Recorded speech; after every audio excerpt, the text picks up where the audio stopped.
দুঃখে পাগল হয়ে যাব ভাই, দুঃখে পাগল হয়ে যাব। কাজ কাম বাদ দিয়ে এখন পলায়ে রয়েছি। কিছুদিন আগে জোরবারু এক জায়গায় আমি কাজ করার সময়, বাসে যাতায়াত করার সময় আমার পাসপোর্টটা হারায় গেছে। ভাবছিলাম উন্নত রাষ্ট্রে আসছি, এখানে হয়তো চোর নাই, কিন্তু আমার পাসপোর্ট সহ টাকা সহ শুরু হয়ে গেছে।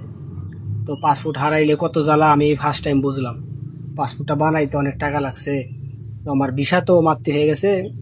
পরে একটা এসপি তুলছি, এসপি তোলার পর তারপরেও সমস্যা। আমি কেলে, আমার ভিসা হচ্ছে কেলে, কিন্তু আমি রয়েছি এই সেরামবাং। এইখানে একটা রুমে কাজ করি। তো রুমে কাজ করার সময় এই বাড়ির পাশে লোক কমপ্লেন দিছে। এইখানকার তো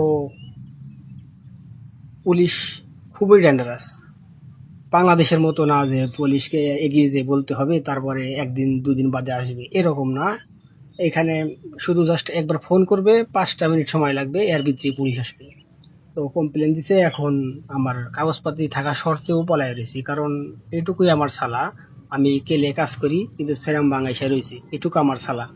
তো কি করব, কাজ কাম ফেলে দিয়ে এসে বসে রয়েছি। যদি পুলিশ ধরে আমার কাছ থেকে অনেক টাকা খাবে। তো এই ভয়ে আমি এখন এই ফুটবল খেলার মাঠে, এটা হচ্ছে ফুটবল খেলার মাঠ, এইখানে বসে আছি।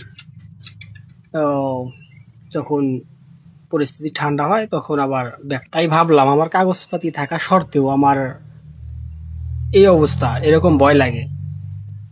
যাদের কাগজপাতি নেই, যারা এই দেশে 2 নম্বর অবস্থায় আছে, 2 নম্বর, তাদের কি অবস্থা? রাতে জঙ্গলে ঘুমাতে হয়, রুমে ঘুমাইলেও ঘুম স্বাভাবিক হয় না, ভয় থাকে মনে যে কখন কি না জানি হয়। অনেক কষ্ট, এই দেশে অনেক কষ্ট। যত আপনারা সুখ মনে করেন, অতটা সুখ এ দেশে নাই, অনেকই কষ্ট।